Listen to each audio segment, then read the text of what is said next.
अपने नगर परिषद के जो पार्षद हैं उनसे आप बातचीत किए हैं कि नहीं? लोगों से बात कर रहे हैं लेकिन 10 लोग नहीं बोल रहे हैं, मैं अकेला बोल रहा हूँ।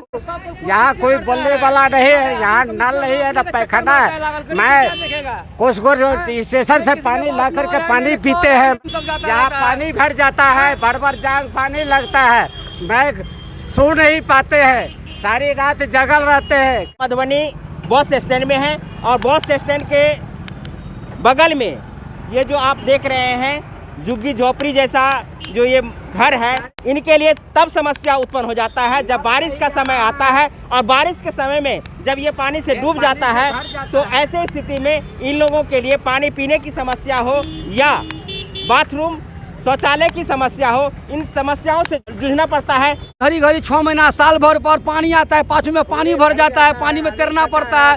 कल दूर है, वहाँ से स्टेशन पर है, वहाँ से पानी लाना पड़ता है, बाल बच्चा का भेजते हैं, इतना दिक्कत में लेके आना पड़ता है। नहीं नल है, नहीं कल है, नहीं कल दिया हुआ है, कुछ नहीं दिया हुआ है। समस्या तो बहुत होता है, पानी लाने के लिए वहाँ जाना पड़ता है, मंदिर से आगा जाना पड़ता है। देख सकते हैं कि रेलवे स्टेशन के नजदीक जो मंदिर है वहाँ से पानी ला करके ये लोग पीते हैं। ये सबसे बड़ी समस्या है। 7 वार्ड में पूरा कॉल कुछ नहीं है, माल गोदाम पर इलेक्ट्रिक करने जाते हैं, वो पैखाना तक होना नहीं देता है। चक्रवाती तूफान आए, इन लोगों को सबसे ज्यादा समस्याओं का सामना करना पड़ता है। देख सकते हैं न कॉल है न पखाना है, कहाँ जाएगा लेडीज लोग के बहुत दिक्कत हो रहा है। कुछ नहीं है, जो कमाए खटाए वही है। अच्छा, सरकारी जो राशन मिलता है फ्री में, इस बार मिल रहा है कि नहीं? हाँ मिल रहा है। मेरे घर में कल नहीं है, मेरे घर में पैखाना नहीं है, सारी चीज से यहाँ दुखत है। यहाँ भर जांग पानी लग जाता है, बरसात होता है, यहाँ कोई सुनने वाला नहीं है, कोई वहाँ कहने वाला नहीं है। ऐसे छत में ये गरीब लोग रहते हैं और इनके बाल बच्चे, छोटे छोटे बाल बच्चे भी रहते हैं। तो ये महल है, ये कह सकते हैं कि राजा महाराजा का जो महल होता है वही महल है, जहाँ से एक तरफ से पानी वर्षा यदि पूरब से आएगा तो पश्चिम से निकलेगा, हवा यदि पश्चिम से बहेगा तो पूरब से निकलेगा।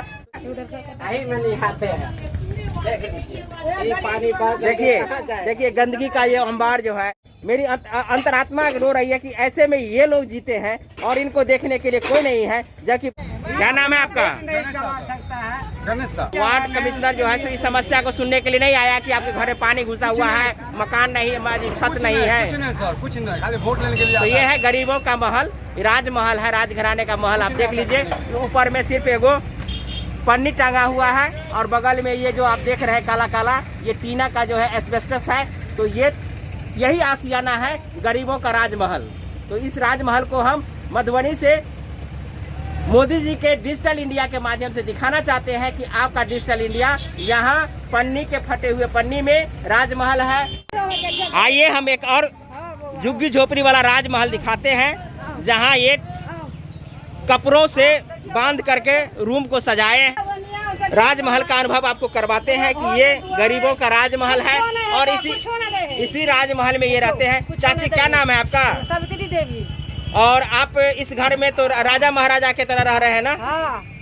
तो ये देखिए, ये है गरीबों का राजमहल। एक भी सांसद हो, विधायक हो, पार्षद हो, कोई भी इन्हें देखने के लिए नहीं आते हैं। और ऐसे गरीब का जो दुर्दशा है मधुबनी के बस स्टैंड के नजदीक जो रहने वाले झुग्गी झोपड़ी में है, उनका जो आर्थिक दशा है, सामाजिक दशा है और इनके साथ में जो अव्यवस्था है, वो अव्यवस्था यहाँ की जो वास्तविक स्थिति को दर्शाता है कि यहाँ के गरीबों को किस प्रकार से नजरअंदाज किया जाता है। ऐसे गरीब लोग जो हमेशा दैनिक मजदूरी करके यहाँ कुछ बेच बाच करके अपने पेट को पालन करते हैं, बच्चों का रखते हैं। तो ऐसे में इन लोगों को जो समस्या पानी का समस्या है, जल जमाव का समस्या है, एक तो पानी पीने के लिए नहीं मिलता है, लेकिन बारिश के समय में इतना पानी लग जाता है कि रह नहीं पाते हैं। जगह पर जगह देखिए, एक एक जगह पर पानी लगा हुआ है अभी भी। ऐसा स्थल यदि राजा महाराजा को मिलता तो इस स्थल को छोड़ता नहीं, इसी स्थल में रहने के लिए आता। तो ये लोग राजा महाराजा हैं, इसलिए इन लोगों को कोई कमी नहीं है। राजमहल का हम आपको सीन दिखा रहे हैं, आप देख लीजिए कि यहाँ का राजमहल कैसा है। और इसी राजमहल का हम ये छत दिखाते हैं कि एस्बेस्टस से बना हुआ ये छत इस गरीब का ये राजमहल है। और इस झुग्गी झोपड़ी में रहने वाले छोटे छोटे बच्चों जो भारत के भविष्य है, इस भविष्य को हम दिखाना चाहते हैं कि यहाँ गरीब गुरबा रहते हैं। और गरीब गुरबा का जो हाल है वो राजा महाराजा से कहीं कम नहीं है। इनके पास में कोई रुपयों पैसों की धन संपत्ति की कमी नहीं है, क्योंकि यहाँ के विधायक हो, सांसद हो, पार्षद हो, सभी इनको देखने के लिए 2 दिन के बाद आते रहते हैं और इनकी दुख दर्द को सुन करके चले जाते हैं। लेकिन सबसे बड़ा समस्या तब उत्पन्न होता है जब यहाँ बारिश आती है और यहाँ पानी पीने के लिए नहीं मिलता है, तब ये लोग कलपते हैं। सिर्फ अपने बच्चों को सिर्फ पालने के लिए, पानी पिलाने के लिए ये लोग इस प्रकार के दिन देखने के लिए मजबूर हो जाते हैं। जब वोट लेना होता है तो ये लोग सहर्ष दे देते हैं, लेकिन जब इनको खाने पीने की समस्या उत्पन्न होती है तो इनको सुनने वाला कोई नहीं मिलता है।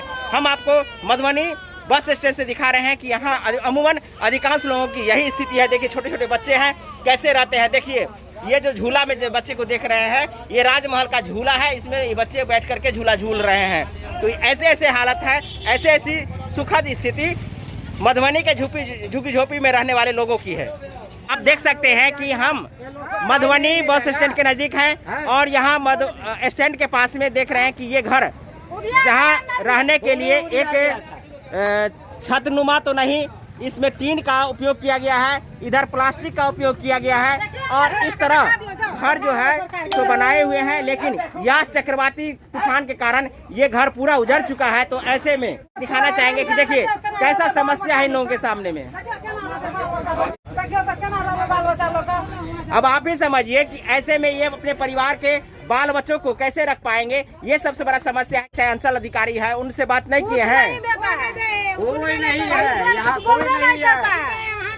बारी बारी से बोलिए। हाँ यहाँ जो वार्ड कमिश्नर है, साथ वार्ड का वो भी नहीं देखने आया, तो क्या हो गया? देख लीजिए, ये है गरीबों का राजमहल और मोदी जी के डिजिटल इंडिया का ये प्रधानमंत्री आवास योजना देख लीजिए। इन लोगों को जो आवास योजना मिला हुआ है, इस आवास योजना के तहत आप देख सकते हैं कि इनकी जो स्थिति है, जो लगातार हम आपको दिखाने का प्रयास कर रहे हैं कि ये लोग राजमहल में रह रहे हैं और राजमहल हमेशा पन्नियों से ढका रहता है। तो आप देख सकते हैं डिजिटल इंडिया का ये पन्नी वाला राजमहल हम आपको मधुबनी के बस स्टैंड से दिखा रहे हैं, जहां झुग्गी झोपड़ी में राजमहल के अनुभव कर रहे हैं। और इस अनुभव को आप लोग भी शेयर कीजिए ताकि अधिक से अधिक लोग देख सके। हमारे चैनल को अब तक सब्सक्राइब नहीं किए तो सब्सक्राइब कर लीजिए। बहुत बहुत धन्यवाद। जय हिंद, जय भारत, जय मिथिला।